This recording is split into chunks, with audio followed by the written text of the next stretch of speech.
इस वीडियो को पूरा देखो। आज ही आपके जीवन से सारी परेशानी खत्म होगी। और चैनल को सब्सक्राइब और वीडियो को लाइक करें। नहीं चला है। मैं आप में से जितने भी लोग आज यहां पर आए हैं, कभी आपने सोचा था कि इतनी सारी जगहों पे युद्ध होते हैं, प्रॉब्लम्स होती है, अलग अलग चीजें होती हैं, पर कभी कोई इतनी ज्यादा चीज हाईलाइट होती है? आप कोई भी न्यूज चला के देख लो, आपको कुछ और मिलेगा ही नहीं। हर जगह पे यही मिलेगा। गाजा पट्टी पे ये हुआ, ओ इस बेल्ट पे वो हुआ, ओ इसने ये किया, इसने वो किया। सारा दिन न्यूज ही ये चल रही है। क्यों परमेश्वर ये चीजें वायरल होने दे रहा है?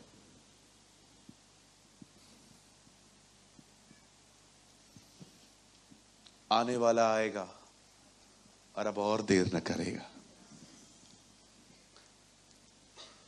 मुझे प्रकाशित वाक्य बिल्कुल समझ में नहीं आता है, पर मैं आपको सच कहता हूं, मुझे वो किताब आज भी पढ़ने में मजा आता है। बहुत सारी चीजें मैं नहीं समझ पाता हूं, क्योंकि टोटली चिन्हों की भाषा है वहां पर, सिंबॉलिकल लैंग्वेजेस। जीसस को वहां पर मेमना कहा गया है, कलीसिया को वहां पर दीप स्तंभ कहा गया है। आपको मैं ऐसी सी बातें बता सकता हूं। लिखा है, एक स्वर्गदूत आया, उसने अपना एक पैर जमीन और एक पैर समुद्र में रखा। मैं सोच रहा था कितना बड़ा होगा। इतना एक बड़ा स्वर्गदूत आया, लिखा है उसने अपना एक पैर जमीन पे, एक पैर समुद्र पे रखा और खड़े होकर कहा, हे पृथ्वी के लोगों, परमेश्वर से डरो। What a message. और एक जगह मैं पढ़ रहा था, जितने भी लोगों को आज तक काटा गया, जलाया गया, मार दिया गया, गाड़ दिया गया यीशु की वजह से, लिखा है वो सब लोग उसे चिल्ला रहे थे, तू हमारा बदला कब तक न लेगा। और परमेश्वर ने ये नहीं कह रहा है कि रिवेंज निकाल दो, परमेश्वर ने ये कह रहा है बस कुछ समय और। अजीब यार, ब्लड बात करता है। जितना खून बहाया गया है, क्या कहा यीशु ने? ओ हिब्रूस में क्या लिखा है? मरने के बाद हाबिल आज तक बातें करता है। मैं आप में से हर एक को कहना चाहता हूं, take the word of the lord seriously. मैं कल तक बहुत सोचता था, चर्च अच्छी चलनी चाहिए, चर्च अच्छी चलनी चाहिए, चर्च अच्छी चलनी चाहिए। लेकिन अब मुझे ऐसा लग रहा है, जितना मैं चर्च के लिए सोचता हूं, अब मुझे उतना ही ध्यान अपनी तैयारी पे भी देना चाहिए। कहीं ऐसा ना हो कि हम दूसरों को प्रचार करते करते समय निकम्मे ठहरे। पॉल कहता है, ऐसा ना हो कि दूसरों को तैयार करते करते हम लास्ट में खुद ही डिस्क्वालीफाइड हो जाएं। खुदा हमें ये कह दे कि भाई मैं तो तुझे नहीं जानता। ओ प्रभु, हमने आपके नाम से दुष्ट आत्माएं निकाली, बीमारों को चंगा किया, प्रॉफिटिक मैसेजेस, भविष्यवाणियां प्रचार की। हाँ, वो गिफ्ट थी, वो कलीसिया के लिए थी।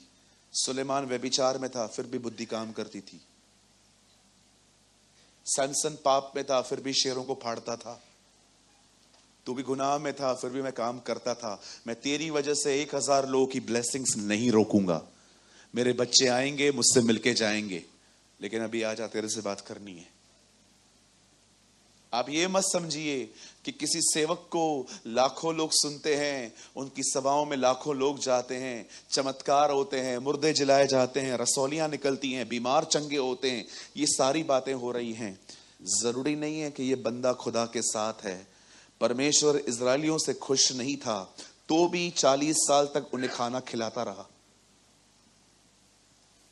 मिरेकल्स कैरेक्टर क्लीन होने का साइन नहीं है।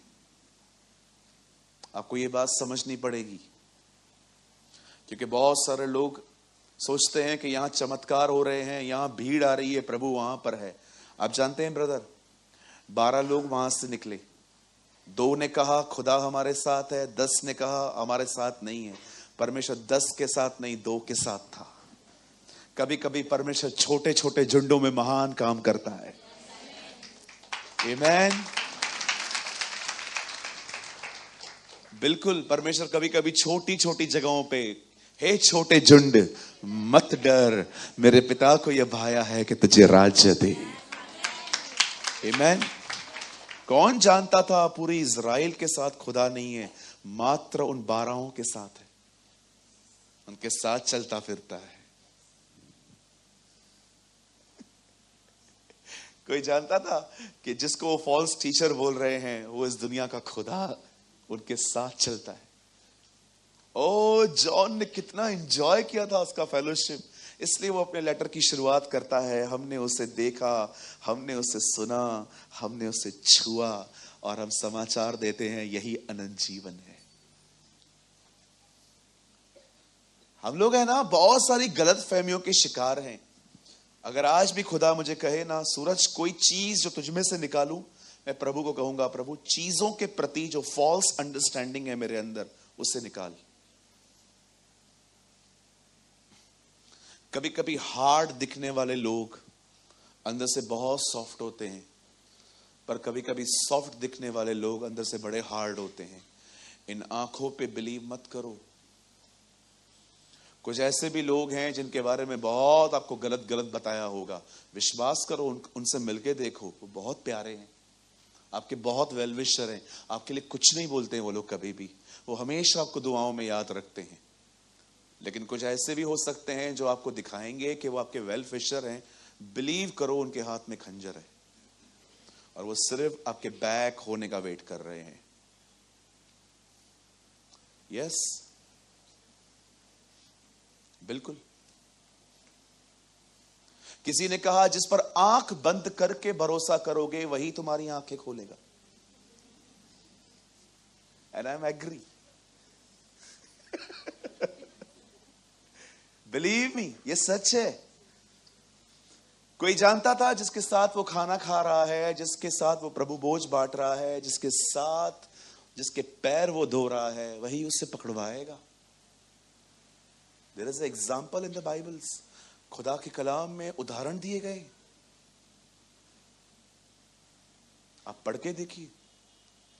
पौलुस दिमास के लिए लिखता है, हे लूका मेरे प्रिय भाई देमास का तुझे नमस्कार, और वही आगे चल के कहता है, देमास ने इस संसार को प्रिय जानकर मुझे छोड़ दिया है।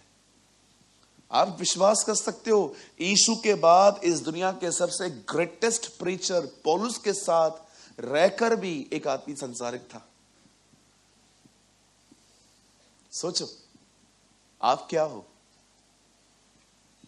इतना माइटी। आपको क्या लगता है कितना ऑसम प्रीचर था? आज भी अगर पौलुस आए, कितने लोग उसके साथ रहना पसंद करेंगे? ओ मैं तो पौलुस को बोलूंगा चर्च बंद करनी है तेरे साथ रहने के लिए, मैं रेडी हूं। इतने लोगों का खुद ही देखेंगे, वैसे भी कूदते रहते, कभी यहां कभी वहां, चलेगा कोई बात नहीं, आ जाओ मैं आपके साथ रहूंगा। ओ मैं जानना चाहता हूं तू उस क्रूस पे चढ़ाए गए मसीह को, उस क्रूसिफाइड क्राइस्ट को तू कितना जानता है ना? कहिए अपने पास वाले को, प्रभु को जानना है। तो मैं आज संदेश शुरू करने से पहले फिर से कहता हूं, आने वाला आएगा और अब और देर न करेगा। तैयार हो जाइए, बहुत जल्द हम घर जा रहे हैं। आमेन। और परेशान होके तैयार मत होइए, प्रेम में तैयार हो जाइए। मैं अभी कुछ लोगों को बोलूंगा प्रभु आ रहा है, आ जाए अड्डे अड्डे। आपको लगता होगा ये लोग प्रेम करते हैं, ये प्रेम नहीं करते हैं, ये परेशान हैं, यहां से छूटना चाहते हैं। अरे अड्डे माँ तो ये तैयार बैठी, मैं तो तैयार बैठी हूं, तैयार। मुझे लगता था ये बड़ी प्रेमी है, मुझे बाद में पता चला कि इसकी सांस से इसका प्रॉब्लम है। अभी आप सोचो जिसके ऊपर कर्जा है उसको आप बोलोगे प्रभु आज ही आ रहा है,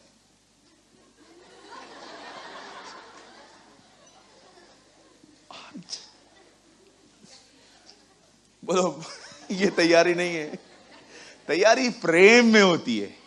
ओ मैं इसलिए जाना चाहता हूं क्योंकि मैं उससे प्रेम करता हूं, मुझे अच्छा लगता है उसके साथ रहना। आमेन। कहिए, विपत्तियों के डर से फिरौन ने इज़राइल को छोड़ा था। उसे खुदा का डर नहीं था, विपत्तियों का डर था। पढ़ाया आपने? विपत्तियों पे विपत्तियां आई, तब जाके उसने कहा जाओ यहां से। खुदा का खौफ होता तो पहले बार में छोड़ देता, क्या हम स्टार्ट करें? आज का वचन आपको आने वाले दिनों के लिए तैयारी करवा सकता है। कितने लोग हैं जो सच में घर जाना चाहते हैं? वहां रहना चाहते हैं अपने अपने खुदा के साथ। कोई है? लंबा हाथ उठाए दिखाऊं। चलो, कुछ लोग नहीं जाना चाहते हैं, कोई बात नहीं, आपको मुबारक हो। हम तो जाएंगे, हम जरूर जाएंगे। मुझे आपका नहीं पता है, मैं तो जरूर जाऊंगा। नहीं नहीं, हम सभी जाएंगे। मैं मजाक कर रहा हूं, हम सभी जाएंगे। आमीन। आज ही आए, आज ही आए। आइए मेरे साथ खोलिए बाइबल की खूबसूरत किताब दूसरा तिमुथियुस। Open with me the book of 2 Timothy।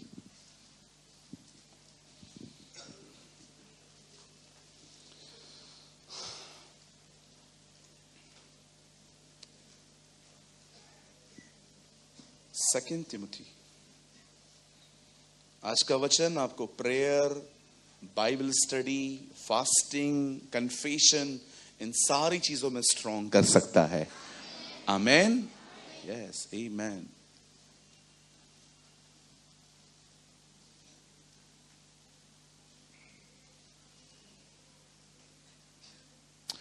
Chapter 4, 4 अध्याय। सबको मिल गया? मैं आपकी हेल्प करना चाहता हूं, अगर आपको नहीं मिला है तो 296 पेज नंबर है, आप खोल लीजिए। कोई बात नहीं, हम वेट करेंगे आपका। लेकिन एटलीस्ट आप अपना वो आयत खोलो जहां से हम पढ़ रहे हैं।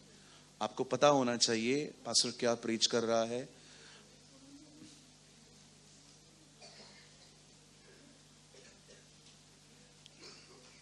ठीक है, पढ़े? हेलो, पढ़ो। 4 अध्याय उसका भैया आप लगाइए। छह वचन, 6 और 7 पढ़ेंगे। 6 से स्टार्ट कर रहे हैं। आइए यहां देखिए, जिनको बाइबल नहीं है। क्योंकि अब मैं अर्क के समान उंडेला जाता हूं और मेरे संसार से जाने का समय यहां पहुंचा है। ये परमेश्वर का दास पौलुस कह रहा है अपने लास्ट टाइम पे कि अब मैं जा रहा हूं।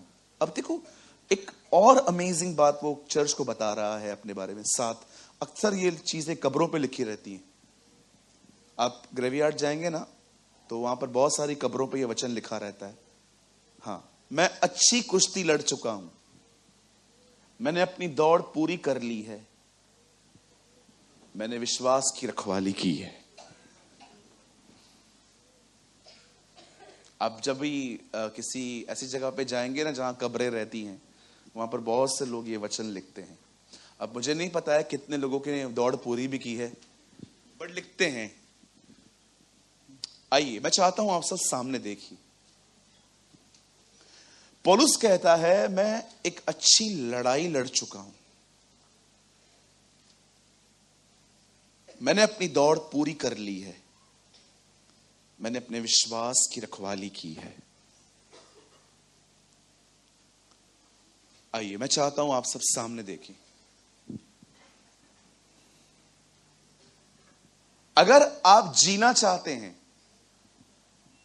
तो आपको लड़ना सीखना पड़ेगा, क्योंकि न लड़ने का परिणाम मरना होगा। अगर मैं आपके सामने आपको मारने आऊंगा, अगर आपको जिंदा रहना है तो आपको अपने हाथ भी कुछ लेना पड़ेगा, नहीं तो मैं आपको मार दूंगा। पौलुस एक ऐसी लड़ाई के बारे में यहां पर लिख रहा है जो तलवार और बाले या बंदूक से नहीं हुई थी। वो एक फेथ की लड़ाई है कि जो बातों पर मैं विश्वास करता हूं और मैं देख रहा हूं कि वो चीजें नहीं हो रही हैं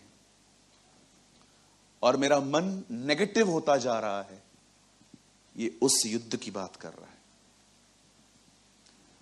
बहुत बार आप चर्च में आओगे, वचन आपके लिए होगा, लेकिन आप यहां से बाहर निकलोगे, कुछ भी बदला हुआ अगर नहीं दिख रहा, वहां की युद्ध होता है। आप जानते हैं कितने सारे लोग हैं जो इस युद्ध में हार के बैठे हुए हैं, डिप्रेस, डिस्करेज। लेकिन जिस व्यक्ति को आप देख रहे हो ना, वो करेज में है। वो इसीलिए करेज में है क्योंकि वो लड़ रहा है। ये बहुत जरूरी है कि लोगों के साथ आप शांतिपूर्वक रहें और शैतान के ऊपर हमेशा भड़के हुए।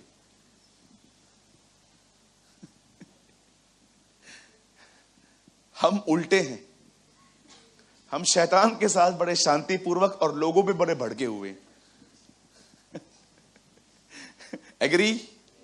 आपको सहमत होना ही पड़ेगा। आपको हमेशा लोगों के साथ दया और शांति भरा व्यवहार करना चाहिए। मैं आज एक भाई से बात कर रहा था, वो मुझे पूछ रहे थे, आप कहते हो चुप रहो, आप कहते हो शांत रहो, बहुत अच्छी बात है, क्या इसका मतलब मैं किसी को कुछ बोलूं ही नहीं?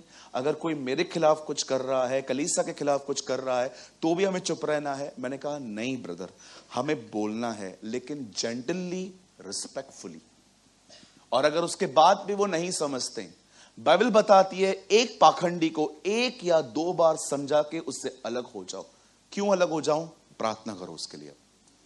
मैं आपको भी कहना चाहता हूं, अगर आपको कोई सता रहा है, अगर कोई आपके लिए कुछ कह रहा है, सबसे पहले बर्दाश्त करो।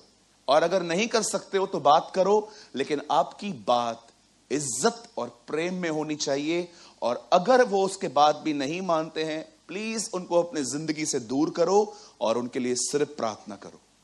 एग्री? सहमत हैं आप? बोलिए, हमें लोगों से नहीं लड़ना। हाँ, लोगों के साथ शांति बनाए रखिए, उनके साथ दया का व्यवहार करिए, लेकिन एक व्यक्ति पर सदैव भड़के हुए रहिए। हमेशा उसको आसपास भी देखो तो हाथ पैर चलाना शुरू कर दो। अगर फील भी होना वो इधर ही किधर है, खड़े हो जाओ। क्या है रे? Why you are here? हाँ, तू तो आयो किए? ओ 2 दिन पहले मैं पूना में था, मैं आपको बता नहीं सकता जो मेरा युद्ध हुआ उससे, जो मेरी लड़ाई हुई, मैं आपको बता नहीं सकता। रात भर मैं उसको अपने कमरे से भगाता रहा। और थोड़ी सी भी इज्जत नहीं है, बोल रहे हैं तो जा। एक होता है ना, एक होता है थोड़ा दिमाग होता है, एकदम वो बेइज्जत व्यक्ति है, बगैरत है बिल्कुल। उसको कितना भी बोल दो, जा जा जा जा जा। मैं बात में सोच रहा था, मैं जा जा क्यों बोल रहा हूं, मैं वचन क्यों नहीं बोल रहा हूं? कहिए अपने पास वाले को, शैतान पे सदैव भड़के हुए रहो। हाँ, बोलो उनको, मुझ पे भड़कने से कुछ नहीं होगा। है ना? लोगों के साथ कैसे डील करनी है? बोलो, इज्जत, प्रेम से। हाँ, कोई कुछ कर रहा है, ब्रदर शुभम आप कैसे हैं? मैं ठीक हूं भैया। सब बढ़िया? हाँ ब्रदर सब बढ़िया। भैया कुछ बात करनी है आपसे। हाँ हाँ भैया बोलो। भैया मैं सुन रहा हूं कि आप ऐसा कर रहे हैं, ये ठीक है? भैया भी मैं क्या करूं? नहीं नहीं ब्रदर, क्या करूं इज नॉट आंसर ना। ये ठीक है क्या ब्रदर?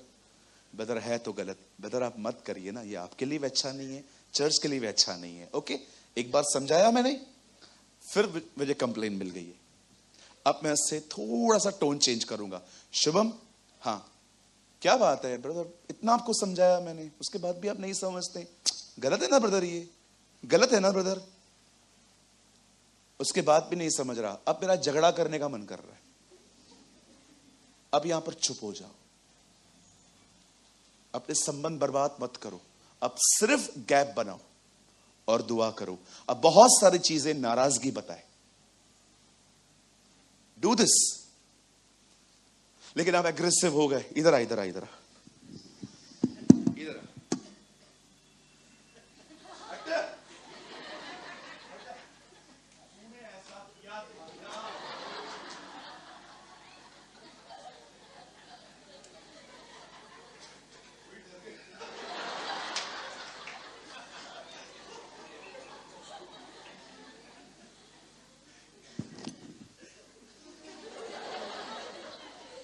बोलो, this is not a Christian behaviour.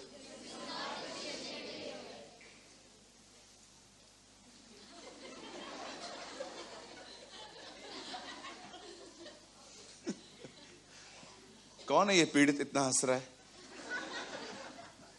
Hallelujah, बोलो यीशु मसीह की। हाँ, तू बुद्धि नहीं, तू सुनता नहीं है। ए, तू तो सुन।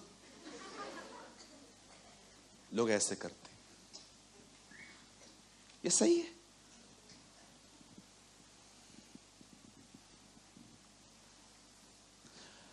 दुआ करो, रिजल्ट मिलेगी।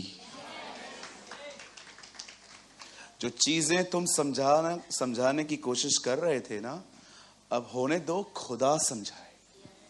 और देखो, परमेश्वर जब समझाता है ना, आप विश्वास करो, वो समझ जाते हैं।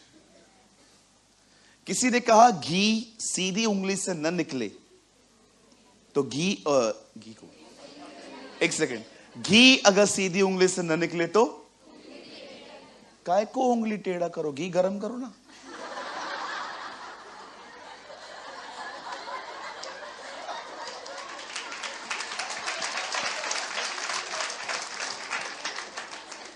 बेवकूफी से मैं एग्री नहीं होने वाला है।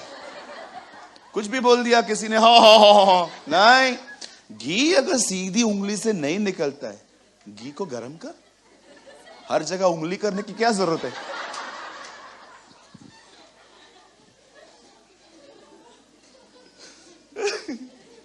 सिंपल सी बात है ना, मैं गलत बोल रहा हूं?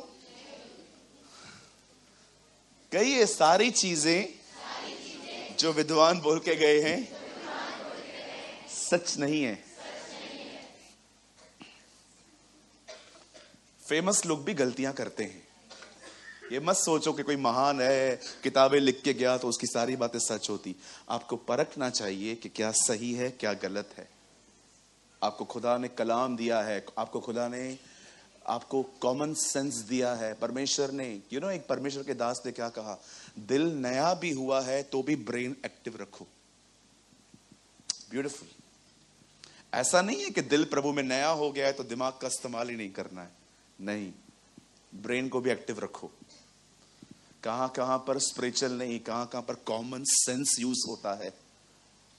ये जो बातें मैं आपको बता रहा हूं ना, मैंने संदेश शुरू ही नहीं किया है। मैं सिंपल कॉमन सेंस की बातें कर रहा हूं कि जब हम लोगों से समझाएं तो हम उनको कैसे समझाएं, प्रेम से, हम्बली, जेंटली। नहीं समझते हैं, आप मत लड़ो, परमेश्वर को आगे कर दो, वो खुद ही समझाएगा, है ना। प्रभु से बात करो, प्रभु मैंने बहुत माथा फोड़ी किया है, अब मुझसे नहीं हो रहा है, अब तू देख ले। और याद रखिए, वो जानता है कौन सा नस कहां पकड़ना है ना। बाइबल बताती है उससे याकूब की नस को पकड़ा। अब बड़े ध्यान से सुनिए, बाइबल कहती है आज से बहुत साल पहले खुदा के लोग बंदी, इट मींस गुलाम थे। कहिए गुलाम। सेवक को पे किया जाता है, गुलाम को कोई पेमेंट नहीं मिलती। आप जानते होंगे बाइबल में गुलामों का बहुत जिक्र है। वचन कहता है कि कोई भी गुलाम इजरायलियों के घर में रहता था तो उसे 7 साल के लिए रखते थे, और 7 साल के बाद अगर वो विलिंगली, बड़े प्रेम के साथ अपने स्वामी के साथ रहना पसंद कर रहा है तो वो रह सकता था। उसके बदले में उसको यहाँ पर जो एक होल किया जाता था और वहां पर कुछ पहनाया जाता था, ये उसका साइन था कि ये प्रेम से मेरे साथ रहने के लिए तैयार है। आप सोचो, कई सारे घरों में उन दिनों में गुलाम होते थे, और जब छूटने की बारी आते थे तो बॉस को बोलते थे मैं रहना चाहता हूं आपके साथ। तो बॉस उनके कानों को ठुकवा के वहां पर एक रिंग पहनाते थे।